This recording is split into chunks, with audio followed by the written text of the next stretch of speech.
मानसिक रूप से मजबूत बनो। ताकत शरीर में नहीं, मन में होती है। क्या आपने कभी सोचा है कि आपकी जिंदगी में वो लोग जो आपको नीचा दिखाने की कोशिश करते हैं, जो आपके सपनों का मजाक उड़ाते हैं, जो आपके हर कदम पर बाधा डालते हैं, वो असल में इतने ताकतवर क्यों बन जाते हैं? क्या वो सचमुच आपसे ज्यादा स्मार्ट हैं, ज्यादा मेहनती हैं, या फिर कहीं ना कहीं आपकी अपनी कुछ आदतें, आपके अपने कुछ फैसले उन्हें वो ताकत दे रहे हैं? एक पल के लिए रुकिए, अपनी आंखें बंद कीजिए और उस इंसान के बारे में सोचिए जो आपकी जिंदगी में सबसे बड़ा रोड़ा बना हुआ है।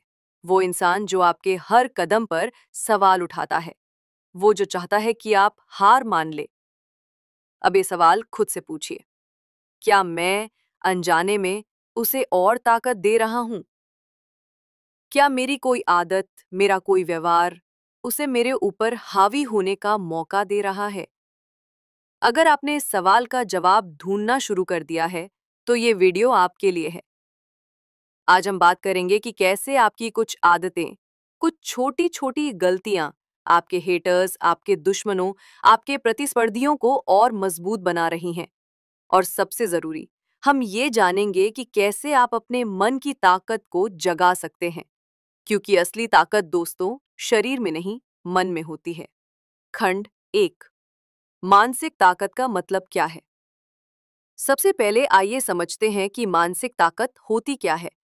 बहुत से लोग सोचते हैं कि ताकत का मतलब है मांसपेशियां, शारीरिक शक्ति या फिर किसी को हराने की क्षमता। लेकिन असल में ताकत का सबसे बड़ा स्रोत आपका दिमाग है। मैं आपको एक छोटी सी कहानी सुनाता हूं। रमेश एक 25 साल का लड़का जो अपने गांव में एक छोटा सा किराने का स्टोर चलाता था। उसका सपना था कि वो अपने गांव में सबसे बड़ा बिजनेस खड़ा करे। लेकिन हर बार जब वो कुछ नया करने की कोशिश करता, गांव के कुछ लोग उसका मजाक उड़ाते। कहते, रमेश, तू तो बस एक दुकानदार है, तू क्या बड़ा बिजनेस करेगा? रमेश के मन में डर बैठ गया। वो हर बार सोचता कि कहीं वो लोग सही तो नहीं। लेकिन एक दिन रमेश ने फैसला किया कि वो अपने डर को जीतने देगा। उसने अपने मन को मजबूत किया। उसने अपने हेटर्स की बातों को नजरअंदाज करना सीखा। उसने अपनी आदतें बदली। मैं अपने दोस्तों या रिश्तेदारों को बताया। किसी ने कहा, अरे ये तो बहुत रिस्की है। किसी ने कहा, तू ये नहीं कर सकता। और बस आपका हौसला टूट गया। आपने वो काम छोड़ दिया। मैं आपको प्रिया की कहानी सुनाता हूँ। प्रिया एक टैलेंटेड पेंटर थी। उसका सपना था कि वो अपनी पेंटिंग्स की एक प्रदर्शनी लगाए। लेकिन जब उसने अपने दोस्तों को ये बताया, तो कुछ ने उसका मजाक उड़ाया। कहा, पेंटिंग से क्या होगा? लोग तो इसे खरीदेंगे भी नहीं। प्रिया ने उनकी बात मान ली। उसने अपनी पेंटिंग्स को एक कोने में रख दिया और एक नौकरी शुरू कर दी, जो उसे बिल्कुल पसंद नहीं थी। लेकिन एक दिन प्रिया ने फैसला किया कि वो अब दूसरों की राय को इतना महत्व नहीं देगी। उसने अपनी पेंटिंग्स को फिर से शुरू किया। उसने सोशल मीडिया पर अपनी कला दिखानी शुरू की। धीरे धीरे लोग उसकी पेंटिंग्स को पसंद करने लगे। आज प्रिया की पेंटिंग्स न सिर्फ भारत में, बल्कि विदेशों में भी बिकती हैं। प्रिया ने क्या सीखा? कि दूसरों की राय को सुनना ठीक है, लेकिन उसे अपने सपनों पर हावी नहीं होने देना चाहिए। जब आप दूसरों की नकारात्मक बातों को ज्यादा महत्व देते हैं, तो आप अपने हेटर्स को ये मौका देते हैं कि वो आपके मन को कमजोर करें। क्या करें? दूसरों की राय को सुने, लेकिन उसे अपने फैसलों का आधार न बनने दें। अपने लक्ष्यों पर भरोसा रखें। नकारात्मक लोगों से दूरी बनाएं और उन लोगों के साथ समय बिताएं जो आपका हौसला आदत। 2, खुद की तुलना दूसरों से करना। अखिल एक युवा इंजीनियर जो अपनी जॉब में बहुत मेहनत करता था। लेकिन हर बार जब वो अपने कॉलेज के दोस्तों को सोशल मीडिया पर देखता, जो विदेश में पढ़ाई कर रहे थे या बड़ी बड़ी कंपनियों में काम कर रहे थे, उसे लगता कि वो अपनी जिंदगी में पीछे रह गया है। इस तुलना ने उसे इतना परेशान किया कि वो अपनी जॉब में फोकस नहीं कर पाता था। उसका आत्मविश्वास कम हो गया और वो हर समय उदास रहने लगा। लेकिन एक दिन अखिल ने फैसला किया कि वो अब तुलना नहीं करेगा। उसने अपने लक्ष्य बढ़ाए और उन पर काम शुरू किया। उसने अपनी स्किल्स को और बेहतर किया। आज अखिल अपनी कंपनी में एक सीनियर पोजीशन पर है और वो अपनी जिंदगी से खुश है। तुलना करना एक जाल है। जब आप खुद को दूसरों से तुलना करते हैं तो आप अपने हेटर्स को ये मौका देते हैं कि वो आपके मन को कमजोर करें। आपकी जिंदगी, आपकी कहानी, आपकी ताकत। टीचर ने उसे बताया कि नकारात्मक टिप्पणियां हर किसी की जिंदगी में आती हैं, लेकिन उन्हें अपने ऊपर हावी होने देना ये हमारी सबसे बड़ी गलती होती है। राधिका ने इस सलाह को माना। उसने अपनी टीचिंग को और बेहतर किया और अपने स्टूडेंट्स के लिए और भी मेहनत की। आज राधिका अपने स्कूल की सबसे पसंदीदा टीचर है। नकारात्मक सोच एक जहर की तरह है। ये आपके मन को कमजोर करती है और आपके हेटर्स को ये मौका देती है कि वो आपके आत्मविश्वास को तोड़ सकें। लेकिन अगर आप अपनी सोच को बदल ले तो आप अपने मन को इतना मजबूत कर सकते हैं कि कोई भी नकारात्मक टिप्पणी आपको हिला न सके। क्या करें?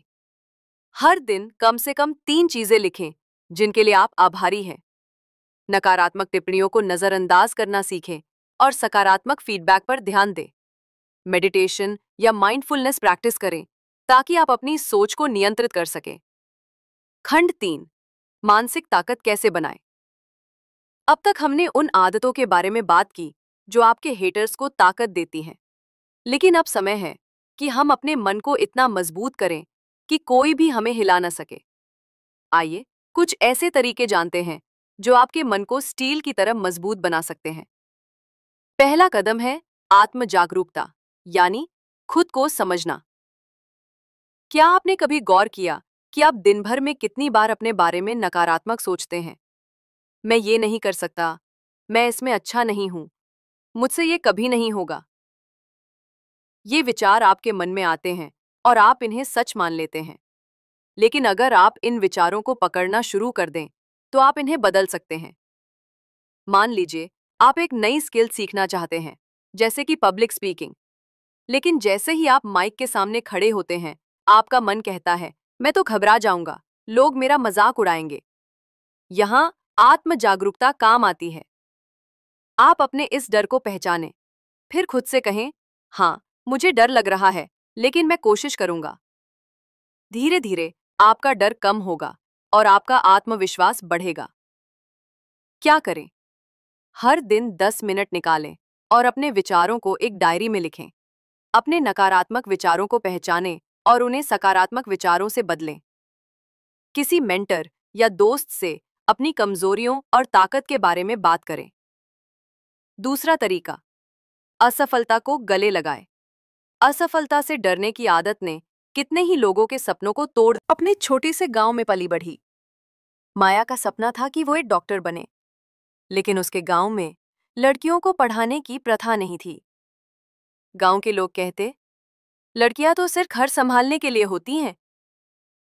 माया के अपने परिवार ने भी उसका साथ नहीं दिया, लेकिन माया ने हार नहीं मानी। उसने रात रात जागकर पढ़ाई की। उसने गांव के स्कूल में बच्चों को पढ़ाना शुरू किया ताकि वो अपनी फीस जुटा सके। हर बार जब कोई उसका मजाक उड़ाता, वो अपने मन को और मजबूत करती। उसने खुद से कहा, मैं दिखाऊंगी कि मैं कर सकती हूं। आज माया ना सिर्फ एक डॉक्टर है, बल्कि अपने गांव में एक छोटा सा क्लिनिक भी चलाती है, जहां वो गरीबों का मुफ्त इलाज करती है। माया ने अपने हेटर्स को जवाब दिया, अपनी मेहनत से, अपनी लगन से और सबसे जरूरी, अपने मन की ताकत से। राहुल का पुनर्जन्म। राहुल एक ऐसा लड़का जिसकी जिंदगी में सब कुछ था, अच्छी नौकरी, अच्छा परिवार, अच्छे दोस्त। लेकिन एक दिन उसकी कंपनी में छटनी हो गई और राहुल की नौकरी चली गई। उसके दोस्तों ने उससे मुंह मोड़ लिया। लोग उसका मजाक उड़ाने लगे। राहुल डिप्रेशन में चला गया। उसे लगने लगा कि अब उसकी जिंदगी में कुछ बचा ही नहीं। लेकिन एक दिन राहुल ने फैसला किया कि वो अपनी जिंदगी को दोबारा बनाएगा। उसने अपनी स्किल्स को अपडेट किया। उसने एक छोटा सा स्टार्टअप शुरू किया। शुरुआत में बहुत मुश्किलें आईं, लेकिन राहुल ने अपने मन को मजबूत रखा। आज राहुल का स्टार्टअप लाखों लोगों को रोजगार दे रहा है। राहुल ने यह साबित किया कि जिंदगी में कितनी भी मुश्किलें क्यों न आएं, अगर आपका मन मजबूत है तो आप कुछ भी हासिल कर सकते हैं। खंड 5, वैज्ञानिक दृष्टिकोण और तथ्य। अब तक हमने बहुत सारी कहानियां सुनी, बहुत सारे उदाहरण देखे, लेकिन क्या आप जानते हैं कि मानसिक ताकत को वैज्ञानिक रूप से भी समझा जा सकता है? वैज्ञानिकों ने पाया है कि हमारा दिमाग न्यूरोप्लास्टिसिटी के सिद्धांत पर काम करता है, यानी हम अपने दिमाग को नए तरीके से सोचने के लिए ट्रेन कर सकते हैं। एक अध्ययन में हार्वर्ड यूनिवर्सिटी के शोधकर्ताओं ने पाया कि जो लोग नियमित रूप से मेडिटेशन करते हैं, उनके दिमाग का वो हिस्सा जो तनाव और डर को